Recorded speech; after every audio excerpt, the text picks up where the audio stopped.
Ngày hôm nay, độc quyền trên kênh YouTube của Đăng Tấu Whisky mà không có một kênh YouTube nào có được.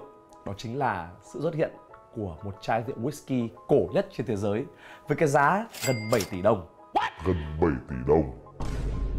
Đúng rồi, bạn không nghe nhầm đâu. Đó là 7 tỷ đồng cho một chai rượu whisky.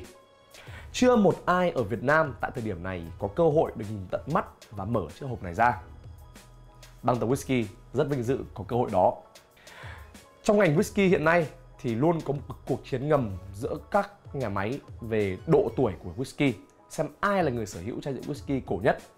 Glenlivet năm ngoái đã cho ra mắt chai rượu 80 năm thì chỉ một thời gian ngắn sau đó, Macallan đã đáp trả bằng siêu phẩm Macallan The Rich 81 năm này. Tôi sẽ không để các bạn phải đợi lâu nữa. Hãy cùng tôi khám phá xem chai rượu 7 tỷ đồng trông như nào.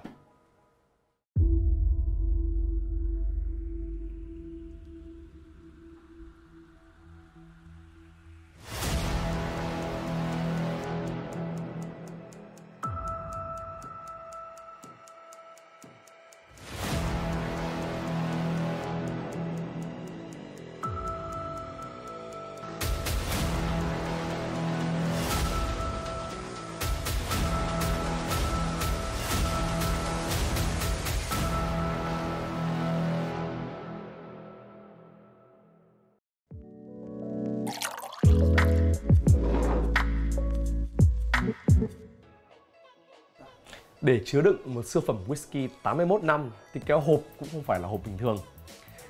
Đây không phải là gỗ bình thường, mà đây là gỗ được lấy từ chính cái cây trồng ở khuôn viên Macallan những năm 1940, là năm mà chai rượu này được ủ. Có thể nói riêng chiếc hộp này đã gần 100 năm tuổi. Và bây giờ đến phần chính, đó chính là chai rượu. Hãy cùng tôi khám phá nó. Wow, mở ra mùi da thơm phức và đập vào mắt đó chính là hình điêu khắc 3 bàn tay đỡ chai rượu Macallan 81 này. Tôi sẽ bật mí cho bạn ý nghĩa của 3 bàn tay ngay sau đây. Để trưng bày chai rượu này thì Macallan đã chọn một cách không giống bất kỳ nhà máy nào trên thế giới. Đó chính là nhờ tới sự điêu khắc tài năng của nghệ sĩ người Scotland có tên gọi là Sachica Robinson. Cũng như bao nhiêu nghệ sĩ thì họ thường để lại chữ ký của mình phía sau tác phẩm.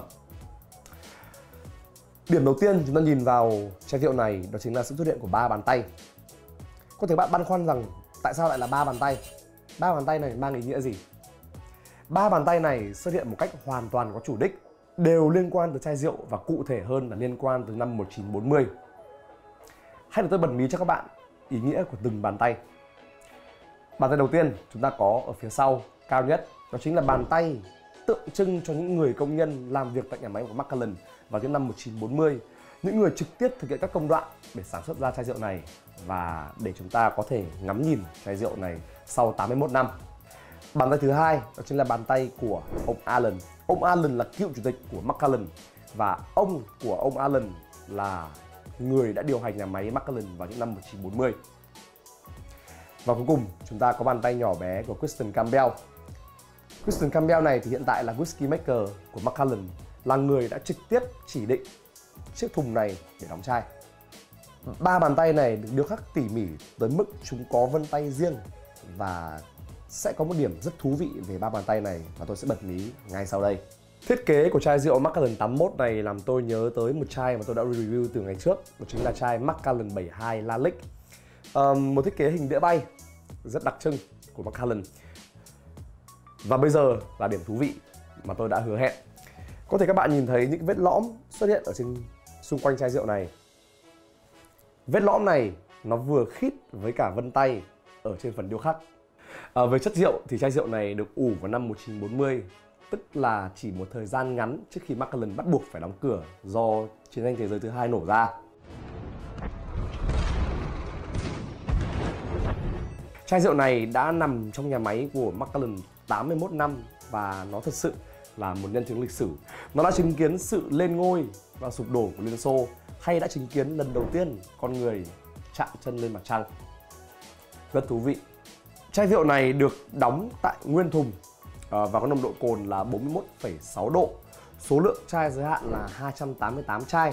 Một điểm thú vị về những chai Macallan cổ mà tôi đã có dịp chia sẻ ở vlog Macallan 72 La Ligue trước. Đó chính là không chỉ có mỗi vị sherry mà khi uống chai này chúng ta sẽ cảm nhận được vị khói.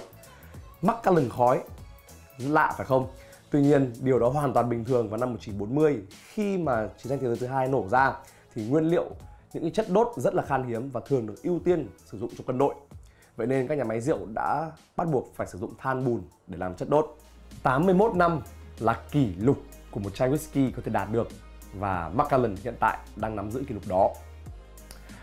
Có thể các bạn theo dõi kênh YouTube của Đăng Tống Whisky thì thừa biết rằng tuổi là một yếu tố vô cùng quan trọng trong việc định hình một giá trị của chai rượu.